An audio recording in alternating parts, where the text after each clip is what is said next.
What did we just watch? What's up, y'all? It's your girl Sakina, and I'm back for another review. This is my review for Married at First Sight. This is season 12 reunion part 2. And I'm just trying to figure out, why is there a part 2? Like, seriously, Lifetime. Why y'all keep playing with our time like this, for real? Because this was so unnecessary and it wasn't needed. But I'm not going to go on a rant right now. Let's just go ahead and get into it, right?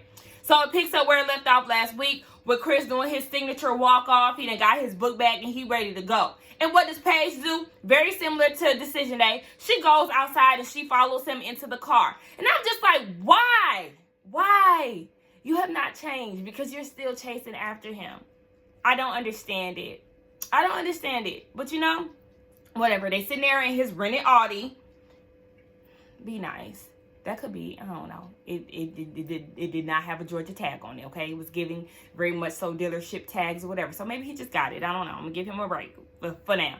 Anyway, the production went outside talking to him. They convinced him to come back in. He said he'll come in as long as Pastor Dwight leave. So I said, okay, bye, Pastor Dwight, you gotta go. But I heard that your church is down in Decatur, and we're gonna find out. We're gonna do a pop-up on you, okay?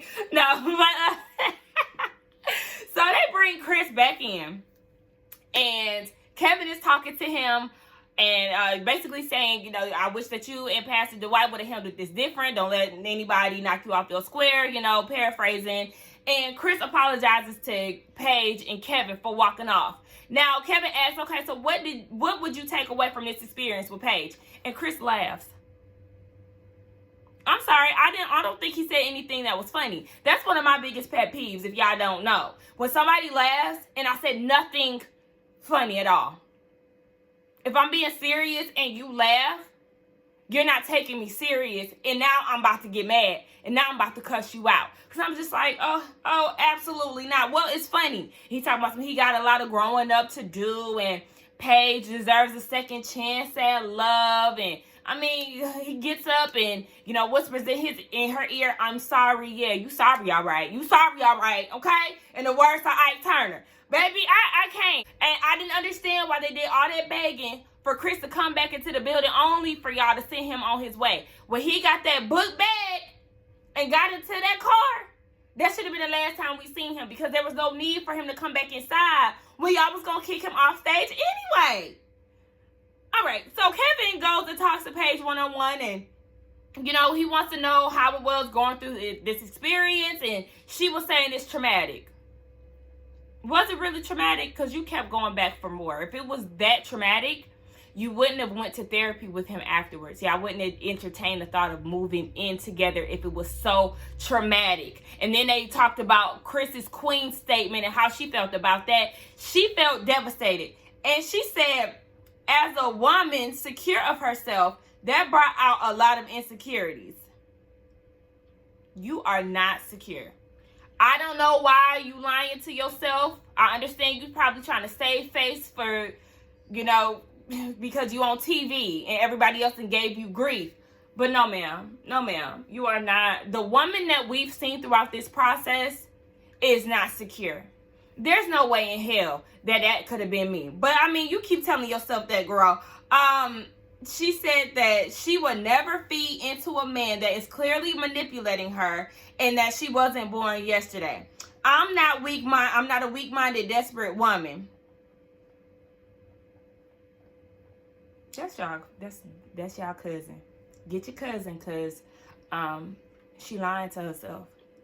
This man manipulated you in so many ways, and you allow him to embarrass you on TV so many times. It was a traumatic experience, yet you kept coming back for more because, you know, y'all were married. I would never let a title be the reason why I stay somewhere, okay? Never. You need to learn that, Paige. You did not know him. You did not know him. Let's start there. You did not know him enough to be staying with him for so long. He's a stranger that you're trying to get to know, and everything that he's showing you is not admirable. Everything that he's showing you is not attractive. So what was it that was making you stay, and what was it that made you keep coming back for more, especially on the honeymoon where he told you he was not attracted to you and he was still in love with his ex? Girl, bye.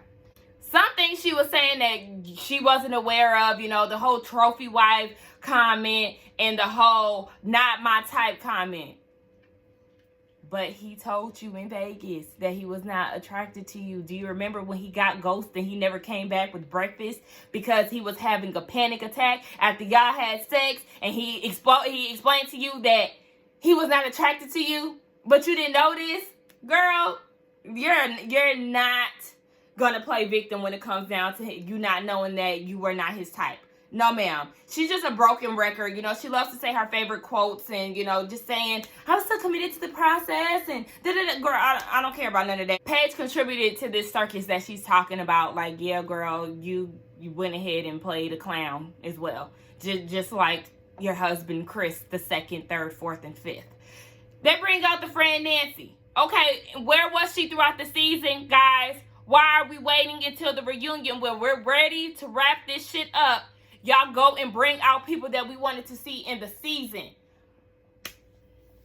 She come out and she said that she didn't see it for them on the wedding day, but she was basically just trying to be nice. She would typically go off more than she would, but, you know, she wished that she didn't hold her tongue. She said that Chris is the epitome of why Black mental health matters. Yes, definitely. And Kevin was like, yeah, we were wondering where you were the whole time during filming. Exactly, yeah. Where was y'all at? And she said, well, you know, we wasn't there because we're not like Paige. Paige is very poised and gracious, and we're not like that. And those are the type of people that she needed to be around, okay? She needed somebody to call him out on his BS because she sees this, but she keeps accepting it. No, she needs y'all to stay on her ass. No, girl, fuck this man. You should have heard what he was saying down at that wedding, blah, blah, blah. Instead, y'all got ghost, and she continued to look like a fool. But, I mean, it really ain't up to y'all to save her anyway, because she's already seen the signs. She just kept ignoring them. But anyway, Kevin said that we wouldn't be mad if Paige decided to jump on Chris, you know, because you are handling yourself with a lot of dignity and grace, and we wouldn't be mad if you know, got out of character a little bit. She ain't gonna do that. She ain't gonna do that because she going to his hotel later on that night. She not gonna do that. So, sorry, Kevin, that's not happening. But I do love the fact that Kevin was trying to speak for us. Nancy, she said that she knows that Paige is not okay and that it is going to take her some time to get through this. And, you know, I did feel for her in that moment. I felt for Paige, you know. Just be there for your friend, Nancy. But at the same time, your friend does need to really find some self-worth in a therapist. Because I couldn't do that. It couldn't be me. Like, girl, I could not be embarrassed on TV. But, you know, she said that she's going to find her blessing, and, you know, this whole experience was a blessing in disguise, all that good stuff. And Kevin said again, before Nancy left, he was like, you know, it's good to know that you know, will find Chris in the alley and basically fuck him up. Kevin was so funny to me. Let's move on down to Jacob and Hayley. I mean, really, there's nothing for me to say in regards to them because they really didn't do anything but argue the whole time. Jacob, he looked nice, you know, the red shoes, but, you know, overall, he looked nice. We like his beard with the little hints of gray and all of that. Hayley was the best dressed female. I liked her makeup. I liked her hair. I liked her outfit. Shout out to Hayley because you look good, girl. Now, as far as them being together, honey, Jacob said, I'm real indifferent seeing her today. Like, I don't really care. And it was just like a whole bunch of them going back and forth, back and forth, back and forth. It was really getting on my nerves. Let me see what was said. Life after marriage, Hayley said, baby, I went traveling. You know, I was in 2 marriages or 2 weddings after that. Jacob said, you know, he had to regroup and get himself back into his routine. Kevin said, what gave you hope being in this marriage? Hayley said, you know, she was just really trying to be, believe in the process. She had the best intentions. And Jacob said, you know, arranged marriages usually last more than marriages that are not arranged. Basically, honey, they was just doing a whole bunch of arguing. I'm not about to go step by step. They was doing a whole bunch of arguing, and Kevin is me. Okay, did you ever romance her, Jacob? Did you? And I'm gonna need you to stop using this excuse that she wouldn't let me do anything because she was not attracted to me because it was really annoying me. And I was very happy to hear that Kevin saw what I saw when it came down to the whole Hayley and Jacob situation.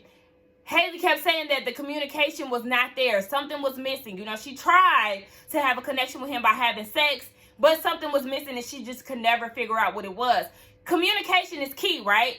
It really is. And we've seen them have a conversation, and we've seen Hayley try to get to know him, or we've seen her try to just open up to him and just have these little lighthearted conversations, and it would just really go nowhere because Jacob is not giving it any energy. Now, on Jacob's end, he was saying that she was really putting on for the cameras because when the cameras were down, she wasn't saying anything, but once the cameras come up, then she'll act all bubbly and all this extra stuff. And then they got into the topic of the bracelet, and the bracelet, you know, he just wanted it in the same area where she was, and yeah, they just did not work out. It was a disaster, okay? It just did not work out. And Kevin was just like, I mean, you should have romanced her. His favorite couple was Jamie and Doug from season 1. The girl was crying because she was just not attracted to the husband, and she kept saying that. But Doug stepped it up, brought his A game. Now they got a whole bunch of kids, and they a happy family. And I agree. I do feel like, Jacob, you should have put your foot down and let her know, look, I'm your husband, and this is how life is going to be with me. Look, I'm going to need you to step it, like, I'm going to win you over. And it just did not happen. They both could have had things, they could have done things a lot different. I do feel like Hayley was a lot, she was very combative when it came down to certain things, and she could have handled things differently, and she could have expressed herself in a different manner with the whole bracelet situation and all of that. So it was just not, it was not going to work with them, period. Okay. What happened? Yeah, they was just dysfunctional as hell. This whole guys gathering situation, why? We do not care about them. They claim to be good friends. Okay, whatever. They talk about the whole Vegas thing, the Jacob scramble, where everybody picks up and leaves. It started off as a girls situation. Eric crashed the party. So when Eric did that, Claire texts Ryan, and that's how the men got down there. Okay, but y'all didn't explain how y'all end up leaving and running off. Nobody explained that. So did that happen? How did that happen? Please explain to us. But anyway, yeah, that's how that happened. And I was like, Ryan, your curls is falling, honey.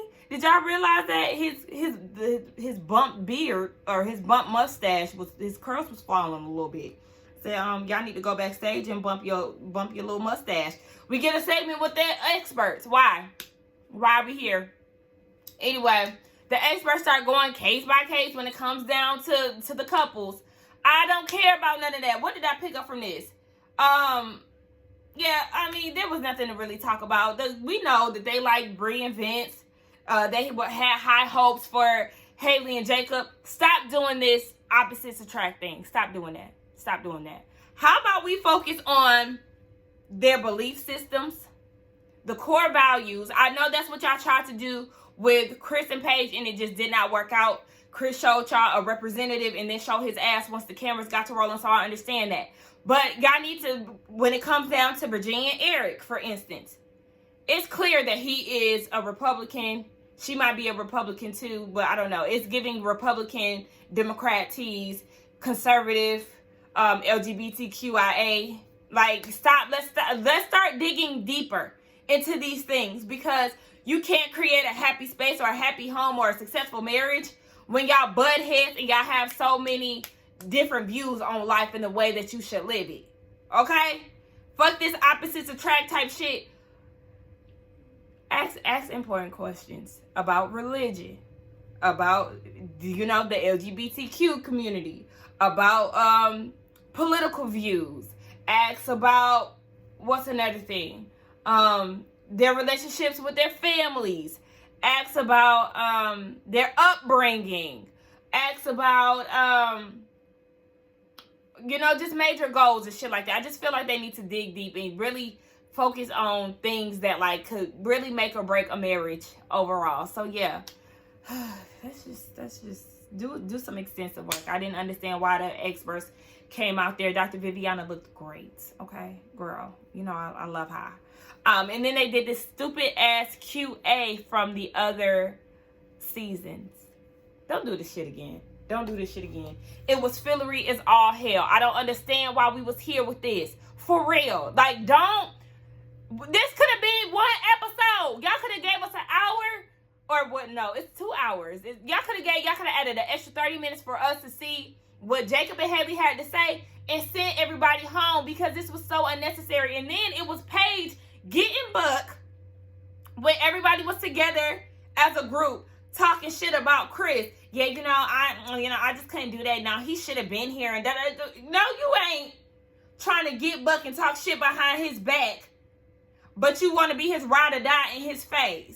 Girl, it's too late for you to be trying to puff up and give off this energy because you allow him to do way too much throughout this season. Girl, shut the hell up. Anyway, let me wrap this up because it was nothing really to talk about. I'm sorry, y'all. I couldn't give y'all a kiki and a laugh because this part 2 was so unnecessary. Let's get down in the comments and talk about this tired-ass season. I guess I'll see y'all in July.